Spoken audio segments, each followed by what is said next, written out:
오늘 함께 봉독할 하나님 말씀 마태복음 15장 1절로 20절까지 기도하실 때 마지막 절은 같이 읽겠습니다. 그때에 바리새인과 서기관들이 예루살렘으로부터 예수께 나와 가로되 당신의 제자들이 어찌하여 장로들이 유전을 범하나이까? 떡 먹을 때 손을 씻지 아니하나이다. 대답하여 가라사대 너희는 어찌하여 너 유전으로 하나님의 계명을 범하느뇨? 하나님이 이르셨으되 내 부모를 공경하라 하시고 또 아비나 어미를 회방하는 자는 반드시 죽이리라 하셨거늘 너희는 가로되 누구든지 아비에게나 어미에게 말하기를 내가 들여 유익하게 할 것이 하나님께 드림이 되었다고 하게만 하면 그 부모를 공경할 것이 없다 하여 너 유전으로 하나님의 말씀을 폐하는도다. 외식하는 자들아 이사야가 너에게 대하여 잘 예언하였도다. 일러스되 이 백성이 입술로는 나를 존경하되 마음은 내게서 멀도다.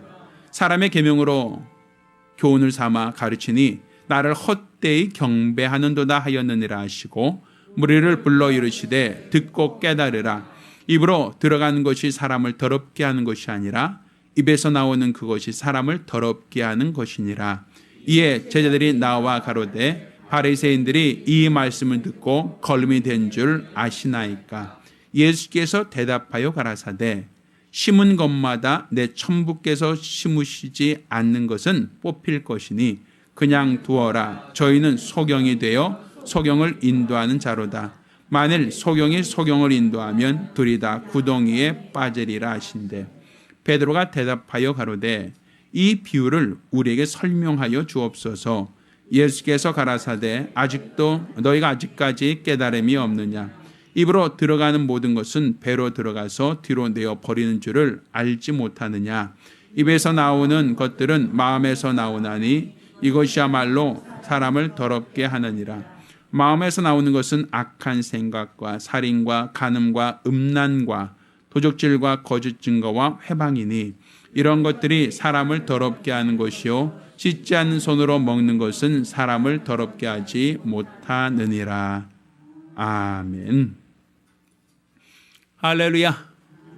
자, 오늘은 진심으로 계명에 순종하심이라는 제목으로 하나님 말씀을 함께 나누겠습니다. 하나님은 참되신 분이십니다.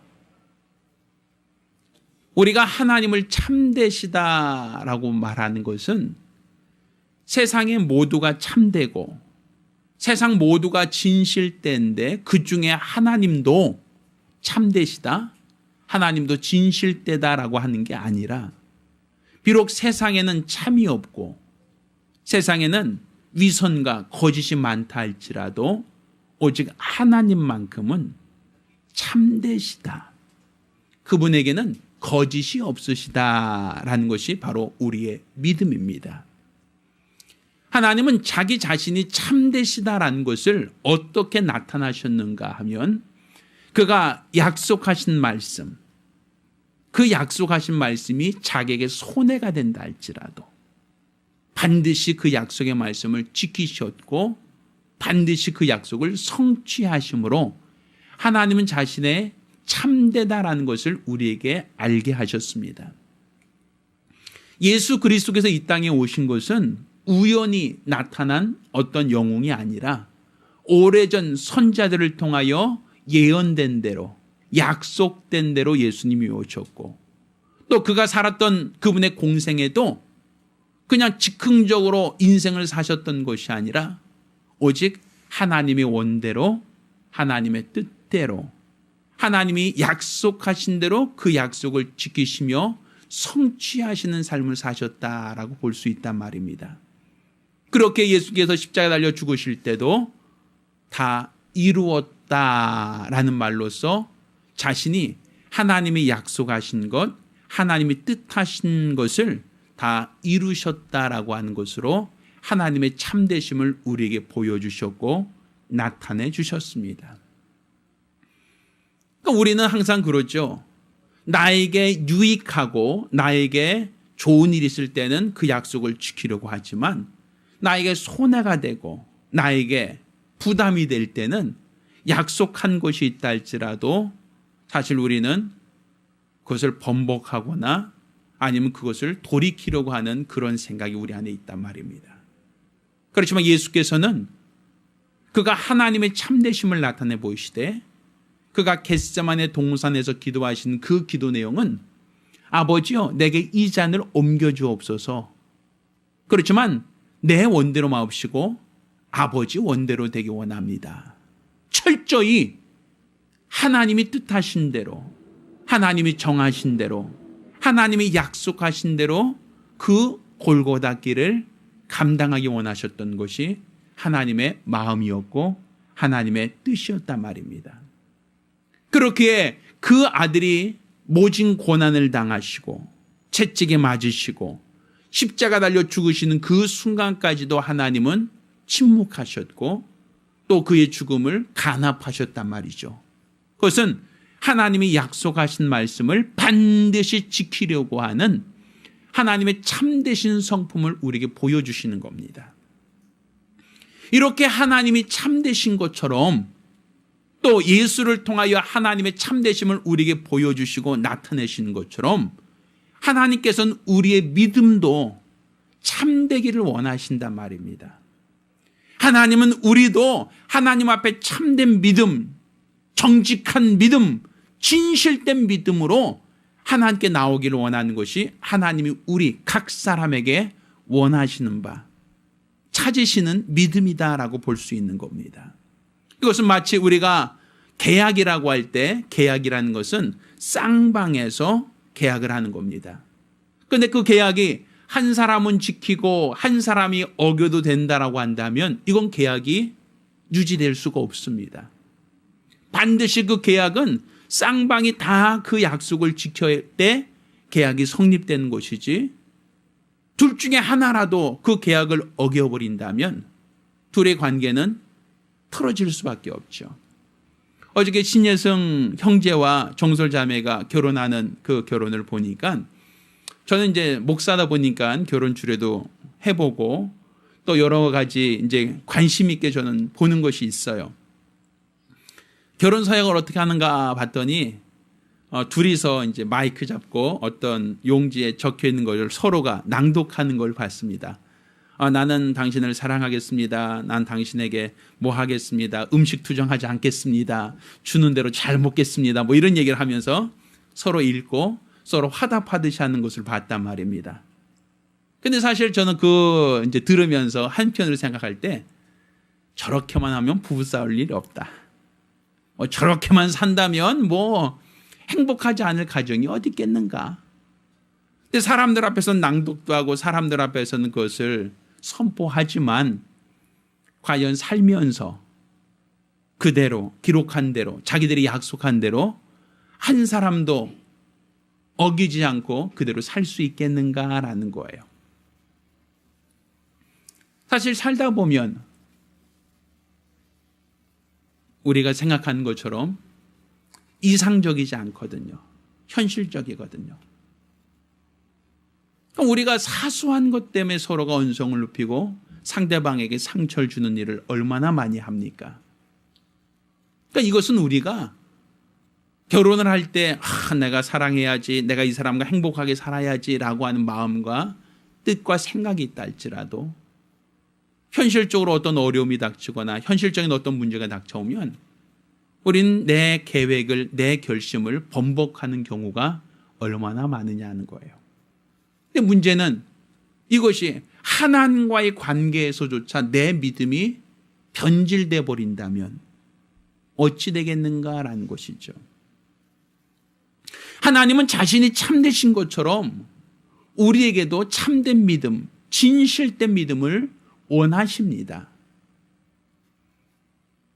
그런데 예수님께서 이스라엘의 종교 지도자들을 향하여 너희는 독사의 자식들아, 회칠한 무덤아, 외식하는 바리새인과 서기관들이여 라고 그들을 책망하셨습니다. 그것은 우리 주님께서 그들에게 대하여 너희는 참되지 않다라는 것을 얘기하는 겁니다. 너희는 정직하지 않다는 걸 얘기하는 겁니다. 너희는 외식하고 있다는 걸 얘기합니다. 겉으로 드러난 것과 너의 속이 다르다라는 걸 얘기하고 있단 말입니다. 이 회칠한 무덤이라는 것은 아마 우리 집사님들 아마 들어보셨어요. 평토장한 무덤이라는 것과 같은 맥락이에요. 이 평토장한 무덤이라는 건 우리가 보편적으로 잘 쓰지 않는 말인데, 이스라엘 사람들은 우리나라와 좀 다르게, 우리나라는 조상이 돌아가시거나 가족 중 누가 먼저 소천하시면 선산에다가 묘를 쓰죠. 그래서 이게 어떤 둥그렇게 본봉을 세우고 앞에 비석을 세우고 상석을 세우고 해서 무덤을 세우지 않습니까? 근데 이스라엘 사람들은 그렇게 분봉을 세우지 않고 가족묘가 있어요. 주로 가족 동굴이죠. 아브라함 때도 막벨라 굴을 샀다라고 표현하고 있지 않습니까? 그러니까 굴에다가 장례를 모셔요. 근데 그 굴은 개인이 들어간 게 아니라 온 가족이 다 죽으면 그 장례를 거쳐서 그 묘실에 장사를 합니다. 그런데 전쟁에 나갔거나 아니면 여행하다가 죽었을 경우, 그런 경우 있죠. 뭐 어떤 장사를 하러 먼 나라 갔다가 길가에 어떤 노숙하다가 병에 걸리거나 아니면 다치거나 들짐승에 의해서 죽을 수 있잖아요. 그럴 경우에는 그의 신원을 알 수가 없어요. 지나간 사람들이 봤을 때는 병들어서 쓰러져 있는 사람을 돌아봤을 때, 혹은 강도 만나서 쓰러져 있는 사람이 죽었을 때 그의 신분을 찾을 수가 없잖아요.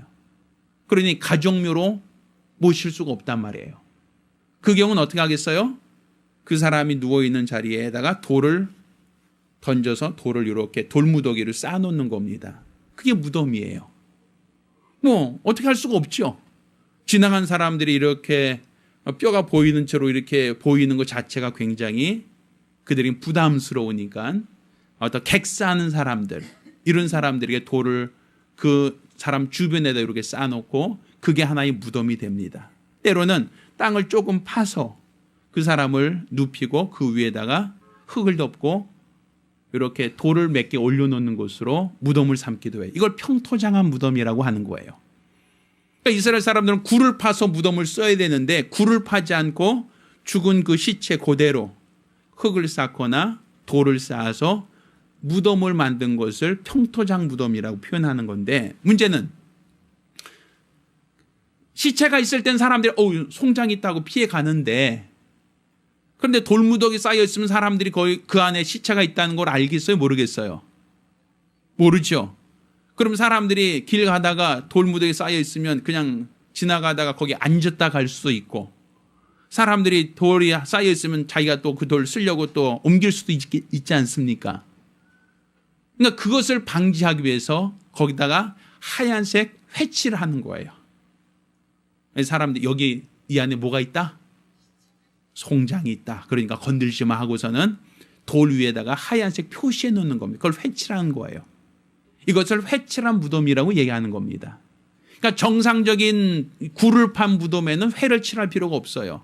왜? 동굴이고 돌을 굴려서 입구를 막아 놨으니까 사람들이 겉에서 봐도 무덤이구나 한눈에 볼 수 있는데, 객사한 사람들은 굴을 파고 묻은 게 아니라 그냥 누워있는 그 상태를 그냥 돌무더기를 쌓아놓거나 흙을 조금 파서 흙에다 잠깐 묻어놓고 돌로 표시를 해놨기 때문에 사람들이 지나가다가 발로 밟을 수도 있고, 지나가다 돌무더기 있으니까 앉았다 쉬었다 갈 수 있고, 사람들이 그렇게 그게 무덤이라는 걸 모르고 실수를 할 수 있단 말입니다. 그래서 실수하지 말라고 하얀색 회반죽을 거기다 돌에다 발라서 여기 무덤이니까 조심해 라고 경고하는 겁니다. 그게 회칠한 무덤인데, 근데 이스라엘 사막에서 봤을 때 회칠한 돌이 있으면 하얗을 거 아닙니까? 그럼 멀리서도 잘 보이잖아요. 사람들에게 눈에 확 띄죠. 하얀색 돌이 있으니까. 그럼 사람들은 보편도 지나가다가 저 무덤이구나. 그리고 무덤을 이제 비켜서 지나간단 말입니다. 거기 앉아서 쉬거나 거긴 돌로 이렇게 모아서 화덕 같은 거 만들려고 하지 않는단 말이에요. 자, 그런데 예수님께서는 이스라엘 바리새인과 서기관과 제사장들을 보시면서 너희는 회칠한 무덤이다.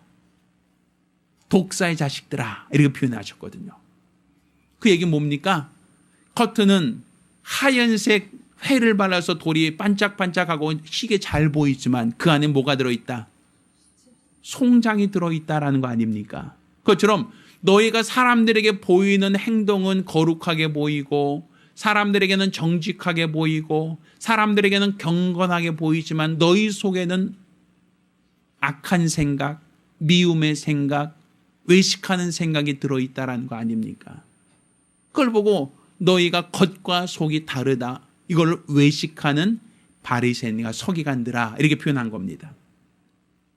그러니까 우리 하나님이 참되시다라고 할 때 하나님 자신이 참되심을 가지고 우리에게 접근하셨고 아들을 내어주기까지 우리에게 참된 마음으로 우리에게 손을 내미셨는데 우리가 하나님께 나올 때 정직한 마음, 참된 마음으로 주님의 손을 붙잡고 있느냐라는 거예요.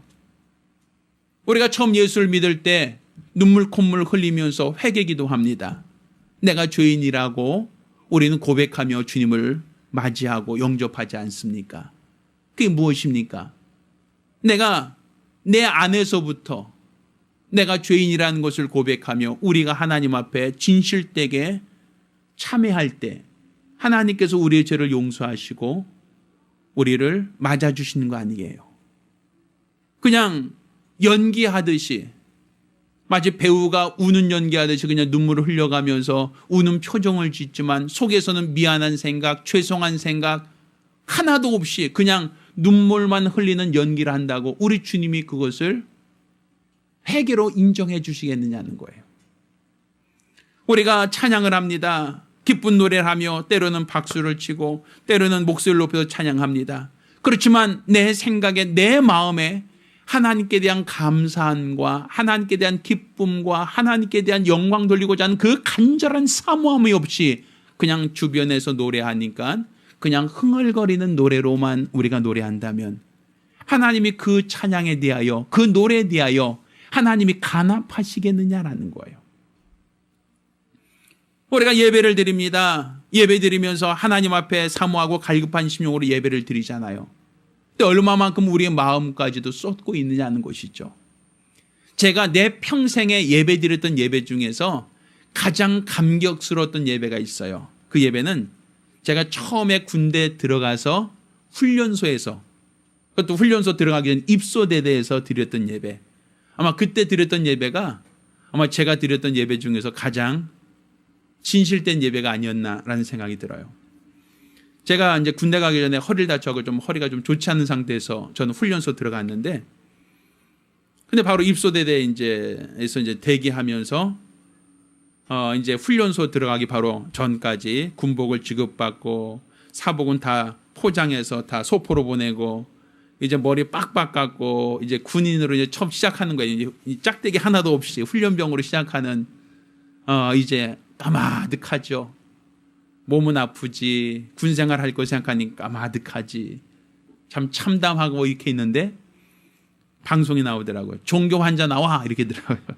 종교 환자가 뭐냐면 수요일 날이었는데 수요 저녁 예배 갈 사람 나오라는 얘기였어요. 제가 평소 때 수요예배 다녔겠어요? 안 다녔겠어요? 전 평생 수요예배라는 건 모르고 살았던 사람이에요.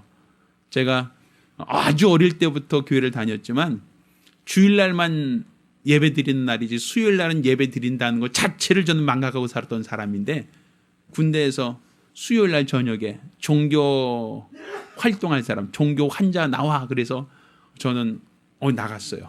줄 섰어요. 교회 가는데 우린 옛날 교회 갈 때면 얼마나 편하게 갑니까? 근데 그것도 아니에요. 줄 맞춰서 가야 돼요.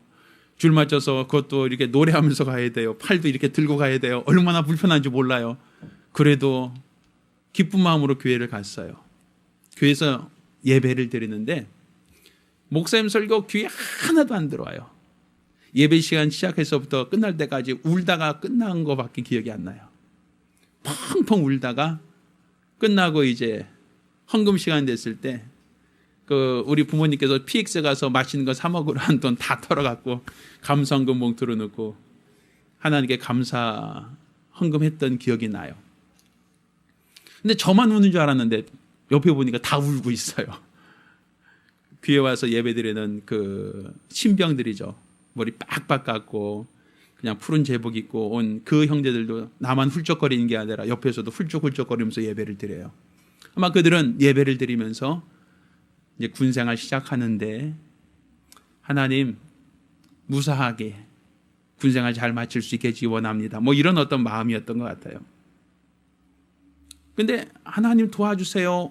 군생활 좀 잘하게 해주세요. 라는 어떤 그러한 예배 시간 내내 그런 어떤 생각밖에 없어요. 내가 좀 몸도 좋지 않고 힘든데 예배 좀 잘 하나님 예배 받아주시고 나 좀 기억해 달라고 그런 어떠한 마음이 얼마나 사모하며 하나님께 예배 드리는지 몰라요.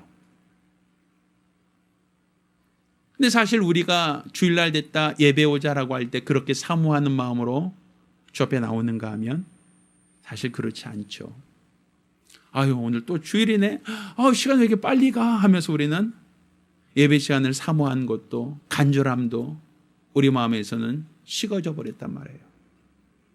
옛날 처음 예수를 만났을 때 그 감격, 처음에 주님을 만났을 때 그 기쁨은 어느덧 사라져 버리고 마치 김 빠진 사이다처럼 냉랭해 버리고 닝닝해져 버린 나의 모습, 나의 믿음을 우리가 돌아보지 않습니까? 하나님은 변하지 않고 참되신 분이신데 나는 변하고 있단 말이에요.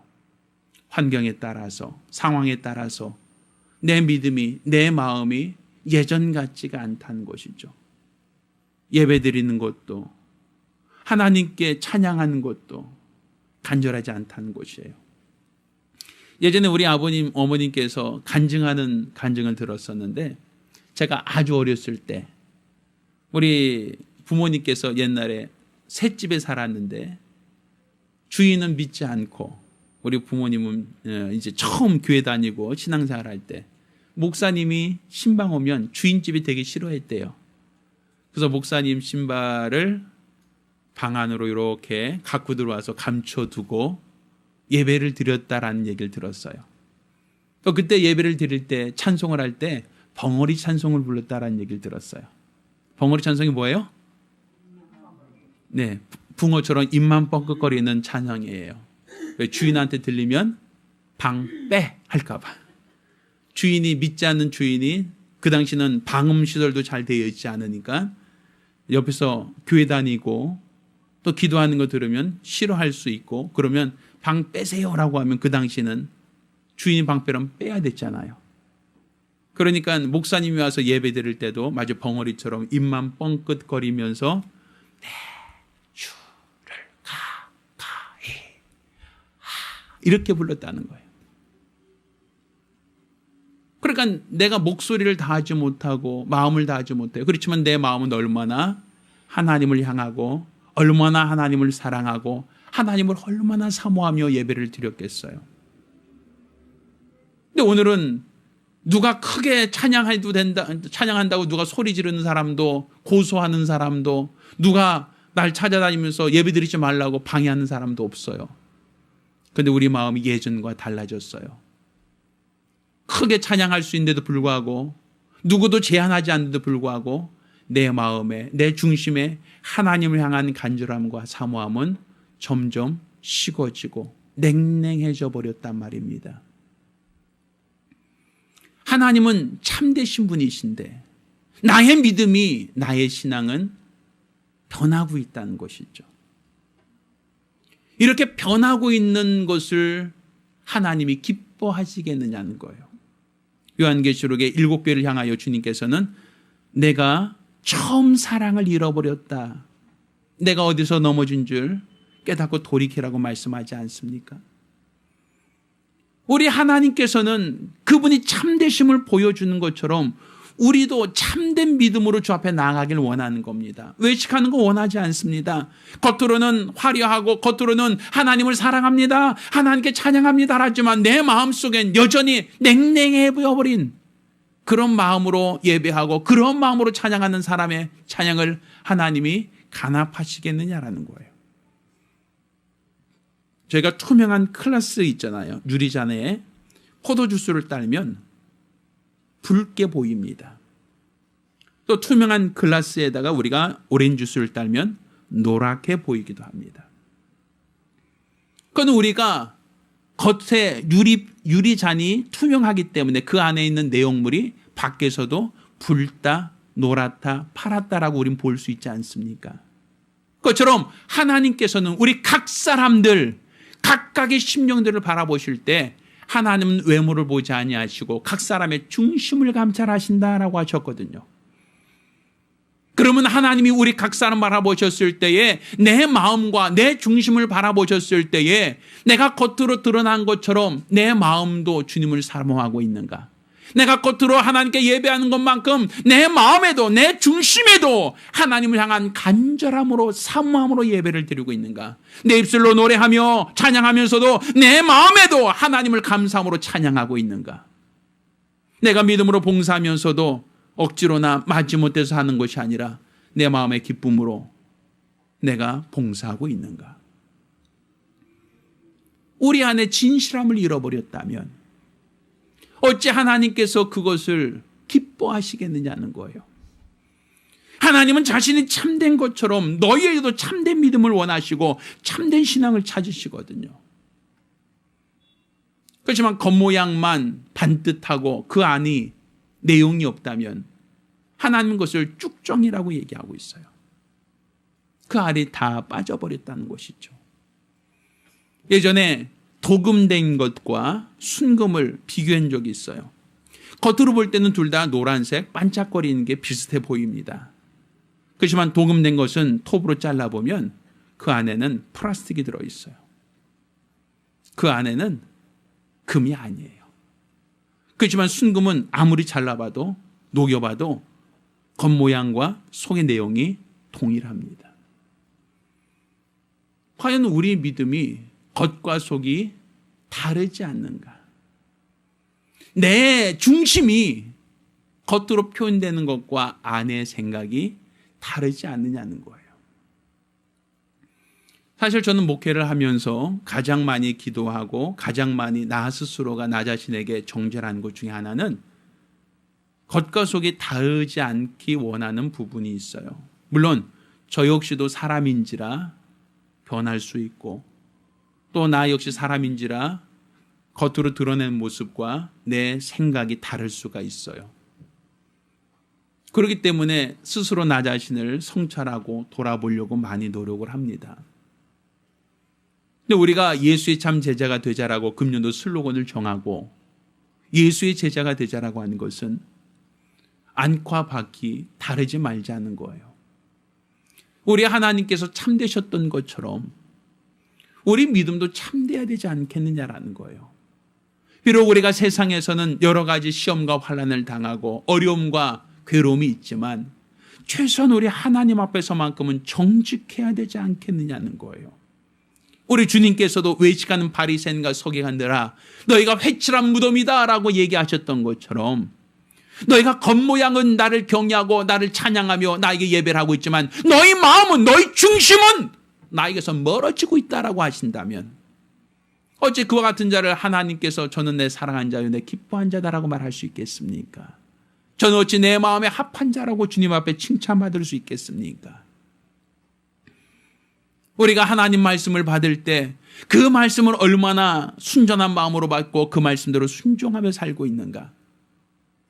내가 입술로는 주를 사랑한다면서도 이웃을 사랑하지 않는다면 어찌 그것이 계명에 순종하는 삶이며 형제의 잘못을 보았을 때 7번에 70번까지 용서하라는 말씀을 들었습니다만 내가 용서하지 못하고 내 마음에 미움과 내 마음의 시기와 내 마음의 질투가 있다면 우리는 우리 하나님 앞에 얼마나 거짓된 외식되는 믿음을 갖고 있는 것입니까? 하나님께서 자신의 참되심을 우리에게 보여주셨고 예수의 희생과 예수의 죽음을 통하여 하나님은 정직하시고 진실하신 분이심을 우리에게 알게 하신 것은 우리도 예수님처럼 정직하게 진실된 믿음을 갖기를 원하시는 우리 하나님의 간절한 뜻이 아니겠습니까? 예배 드릴 때 그냥 몸뚱아리만 와 있고 내 생각은 아우 가스불, 아우 문잔속 했나, 아우 비 많이 오는데 저 나무 쓰러지지 않는가. 내 생각에서 내 몸 따로 마음 따로라면 어찌 하나님이 기뻐하시겠습니까? 입술로는 주를 찬양하고 입술로는 주를 사랑한다면서도 내 마음이 주님께 대한 사랑하는 마음이 없고 맹숭맹숭하다면 어찌 주님이 그것을 사랑이라 고백하고 사랑이라 받을 수 있겠습니까? 우리의 신앙은 안카박이 같아야 됩니다. 오늘도 우리 주님께서 이러한 표현하죠. 8절에 이 백성이 입술로는 나를 존경하되 마음 내게서 멀다라고 표현하십니다. 그러니까 입술로만 주님을 사랑합니다, 주님께 감사합니다라고 할 뿐이지 마음은 내게서 너무 멀다. 우리 주님이 그것을 기뻐하시겠느냐는 거예요. 내가 입술로만 고백하는 자가 아니라 내 마음이 주님을 사랑하고 주님 앞에 순종하려고 하는 진실된 믿음이 우리 안에 있어야 됩니다. 내가 마음으로만 생각한 것이 행동으로는 전혀 다르게 나타나는 외식하는 자가 된다면 그 역시도 하나님을 기쁘시게 할 수 없습니다. 하나님의 사람이라면 정직해야 됩니다. 진실돼야 됩니다.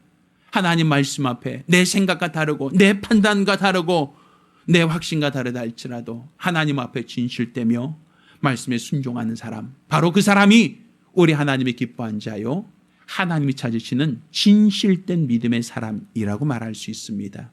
우리 주님은 값진 진주를 찾는 그 장사치와 같이 이렇게 이 세상 그 수많은 사람들 중에 진실된 믿음을 갖고 있는 사람을 찾고 있고 그 사람을 만났을 때 내 모든 것을 다 주고서라도 그 값진 진주를 찾느니라 하는 같이 우리 주님은 그 무엇을 다 주고서라도 그 진실된 믿음을 갖고 있는 사람을 찾으시고 그를 사용하기를 원하십니다. 나다니엘을 향하여 저에게 간사함이 없다라고 말씀하신 주님, 우리 각각의 심령을 통해서도 저는 간사함이 없는 진실된 사람이다라고 하나님께 인정받을 수 있는 거룩한 성도, 믿음의 가정 되기를 예수 이름으로 축원합니다.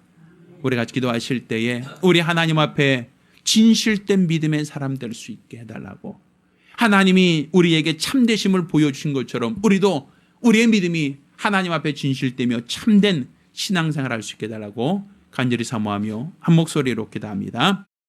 살아계신 아버지 하나님, 우리 하나님이 참되신 것처럼 하나님은 이 세상 그 수많은 사람들 중에 외식하지 아니하고 참된 믿음으로 하나님께 나오는 자를 찾고 있고, 이와 같이 진실된 믿음을 가진 자를 발견했을 때 값진 진주를 찾는 장사치와 같이 모든 것을 다 주고서라도 그 진실된 믿음 있는 자를 하나님께서 귀하게 찾으시고 사용하신다는 것을 우리가 깨닫게 도와 주시옵소서. 따라서 우리 하나님이 보셨을 때에 나다니엘처럼 간사함이 없는 자들 될 수 있도록 도와 주시옵소서. 결단코 바리새인과 서기관과 또 제사장들처럼 외식하는 자들, 회칠한 무덤이 없도록 도와 주시옵소서. 우리 입술의 말과 내 생각이 일치되고 내 생각과 내 행동이 일치되므로 우리 하나님을 경외하는 것, 하나님을 사랑하는 것, 하나님을 신뢰하는 것이 하나의 이론이나 종교 행사가 아니라 우리 믿음의 고백이 되게 도와 주시옵시사. 하나님께 칭찬받고 하나님께 귀하게 쓰임받는 믿음의 가정, 믿음의 성도들이 되어질 수 있도록 도와 주시옵소서. 금년도 우리가 예수의 참 제자가 되자고 서론을 정하고 말씀을 나누며 또 그 말씀대로 순종하고 있사오니 우리 모두가 예수의 참 제자가 되기 위하여 진실된 성도들, 진실된 마음으로 말씀을 듣고 말씀에 순복하는 믿음의 사람들이 될 수 있도록 도와 주시옵소서. 감사드리며 살아계신 우리 주 예수 이름으로 기도드렸습니다. 아멘. 이제는 우리 주 예수 그리스도의 은혜와 아버지 하나님의 극진하신 사랑과 보혜사 성령님의 교통하시고 역사하심이 참되시며 진실하신 우리 하나님 앞에서 진실된 믿음으로 하나님께 나와 하나님께 쓰임받고자 결심한 우리 모든 성도들과 가정들 위해 이제로부터 영원까지 함께 있을지어다. 아멘.